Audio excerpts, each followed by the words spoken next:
Yo, what's up with y'all boys and girls, man? Hey, it's Jay Briggs here, continuing to cook up this NBA action, man. Y'all know we do here on the Jam Session. We cook up every single game, every single day, man. Money making Monday.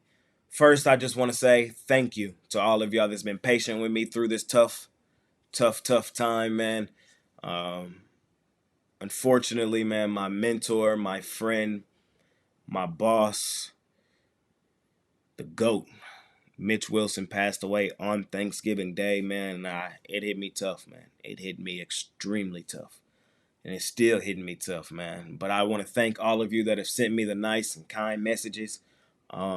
Really means a lot, man. Really means a lot. I'm doing this for Mitch, man. He would be asking me right here, right now, Jay, where's the fucking Jam Session, man? He would want me to continue pushing, continuing to do what I do, continuing to do what I love, continuing to do what we both love, man. So that's exactly what I'm here trying to do. I appreciate each and every one of y'all, man, that continue to tune in and watch this video. It's Money Making Monday, man. It's a smaller card in the NBA, but let's do what we do, man. Let's make some money tonight. Without further ado, let's hop right into tonight's NBA action. All right, ladies and gentlemen, let's do it. First game up. We're in Atlanta, where the Hawks are laying 9.5 points on the New Orleans Pelicans total. 228.5 Pelicans coming in this game on a back end of a back-to-back.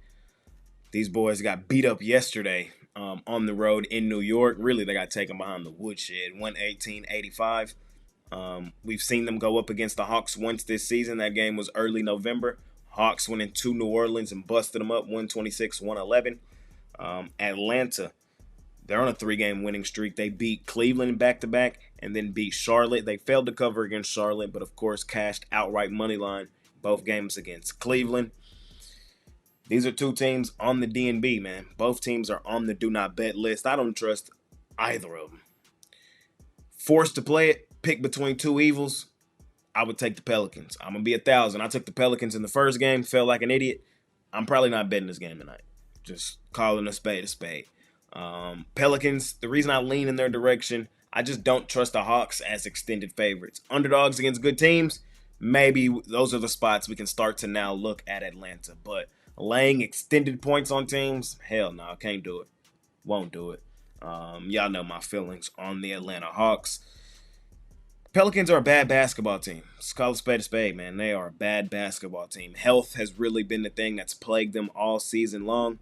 Starting to get healthier, but it really hasn't mattered as they've been beaten up in 3 straight games. Toronto, Memphis, New York. It's a bad basketball game. Not in love with it at all. Forced to pick, I would lean towards New Orleans getting the points. Even on the back end of a back-to-back with travel, I'm still not looking to lay this many points with Atlanta. I also see Trae Young game time decision, so keep an eye out on that, and Bogdanovich game time decision as well. So keep an eye out on the injury report in this one. Small lean on New Orleans, but bottom of the barrel, not betting it. Let's keep it rolling. Next game up. We're in Boston, where the defending champs are 10.5-point home favorites over the Miami Heat. Total 220.5. Both teams coming into this one on back end of back-to-backs. We faded Boston yesterday in Cleveland. Thought it was a really good spot for the Cavs. The Cavs had lost back-to-back to Atlanta. They had also lost to Boston earlier in the season. Boston was the one that handed Cleveland their first loss of the season. So really good spot for Cleveland yesterday. Bounce back spot at home at the crib. That also happens to be a revenge game. Y'all know that's one of my favorite spots in the NBA. So shout out to Cavs. That was our NBA play of the day yesterday. We've hit 4 in a row, looking for our 5th straight today. But yeah, we faded Boston yesterday. I just thought it was a really good spot to do so. And Boston hasn't been the best money-making team this season. They've been a little overrated and a little overvalued when it comes to ATS-wise, against the spread-wise. I still think they're the best team in the league by a pretty decent margin. I still think they should be odds-on title favorites, but that doesn't mean we look at them to win every single game and lay points with them in every single game. This is a tough one, laying double digits on a back end of a back-to-back with travel. Bounce back spot though, at home, at the crib. I am gonna lean towards them in this spot, in this game. I did not like what I saw from Miami yesterday. Miami, to lose outright to Toronto, a bottom feeder team in the Eastern Conference, that's head scratching. Some would say look ahead spot to Boston in this spot, but you know what I mean? I don't really buy too much into look ahead spots. Sometimes, occasionally, not really. It's not, one of my favorite situations. Miami in years past has played Boston extremely tough. But I think Boston has widened the gap this season and last season from years past as well. So both teams on back-to-backs with travel. I haven't really liked what I've seen from Miami this season. I don't think they're as good as they have been in years past. I think Boston is probably as good, or if not better, than they have been in years past. Boston in the bounce-back spot at home. I wouldn't be surprised if they had a double-digit lead at a certain point in this game. It's just a matter of can they hold it. And coming off the loss, I expect them to hold it, kind of flex their muscles. Give me Boston. I would look at laying the points with them here in this. Let's keep it rolling. Next game up, we're in Chicago, where your Chicago Bulls are laying 7.5 points on the Brooklyn Nets. Total 233.5 here in this one. Look, I was just talking about it last segment. One of my favorite spots in the NBA is the bounce back spot at home. That also happens to be a revenge game. And that's exactly what sets up here for Chicago. I'm on the Bulls. I'm laying the points with them here in this one. They also have a pretty sizable rest advantage in this game. They played Boston at home the other day. They lost that game 138-129. That was on the 29th of November. The Nets come into this game after playing yesterday. They lost back-to-back games at home to Orlando. The first one they got taken behind the shed, 123-100. But yesterday they played them tight, failed to cover in that game. Final score was 192. Now on the back end of a back-to-back with travel, heading to Chicago where the Bulls have the rest advantage.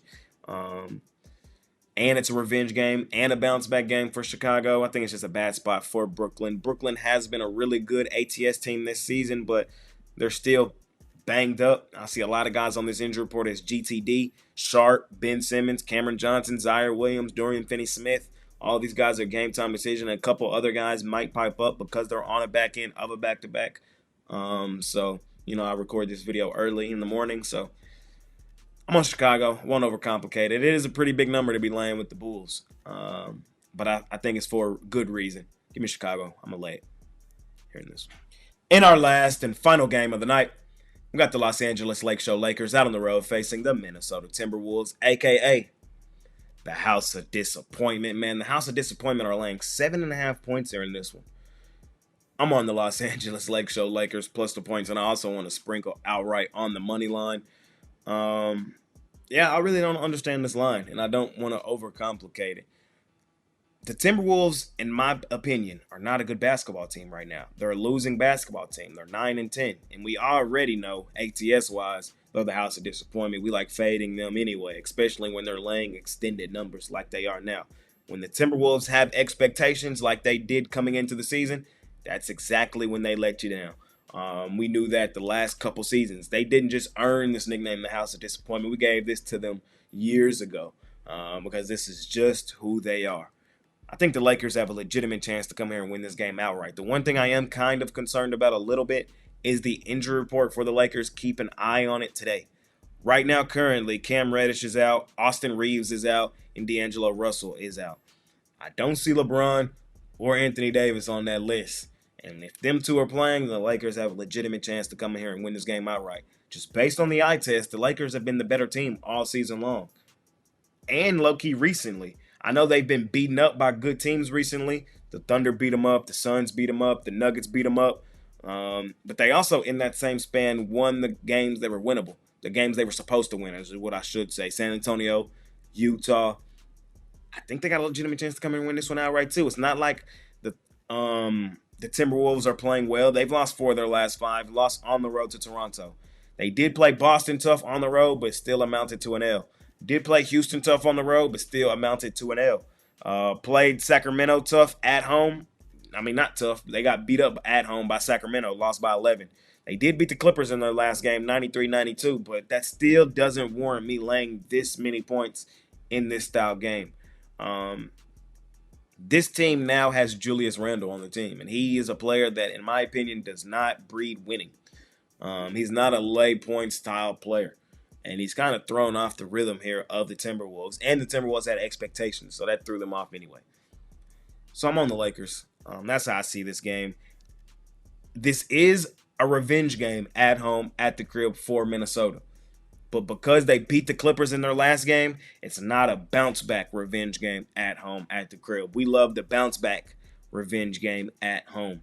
The revenge game sometimes we do look at, but it doesn't hold as much weight as the other one. And in a game like this, the house of disappointment laying points far outweighs just the revenge spot. So I want the points in my back pocket with the Lakers. I also want to sprinkle some on the money line here in our last and final game of the night. And that's going to conclude this episode of my NBA Jam Session. As always, I appreciate each and every one of you that continue to tune in and watch this video. Money Making Monday, ladies and gentlemen. Money Making Monday. New week, new month, new goals, new opportunities, man. Let's do what we do. Let's do it for Mitch, man. He would want us to continue to push forward his legacy, continue to do it for the community, continue to do it for the Pickdawgz family, and that's exactly what I plan and continue to do. Hey, so let's do exactly that, man. Let's do exactly that. Let's continue to kick the crap out of the books in the process. We've hit 4 in a row on our NBA Play of the Day. We've hit 9 of 11. You can scoop that play up today over at Pickdawgz Premium, looking for our 5th in a row. Or you can hop on something long term, man. We're finna go on a run. We've been low-key in a mini run, but we're finna go on an extended run. I feel it coming. So if you believe me, hop on with me over at Pickdawgz Premium, ladies and gentlemen, and let's do what we do. It's been your guy, Jay Briggs, man. Again, I want to thank you for being patient with me over these last couple days, man, through these tough times. And continue to be patient with me. And again, I want to thank you all for the nice, kind messages that you have sent over the last few days. Really meant a lot, man, more than y'all know. Check out the morning show. It won't be the same without Money Mitch there every day, man. But we're going to try to continue on his legacy. So you can tune into the morning show every day as well. It's been your guy, Jay Briggs, man. See y'all on the morning show and see y'all tomorrow here on the Jam Session. I'm out of here. Peace.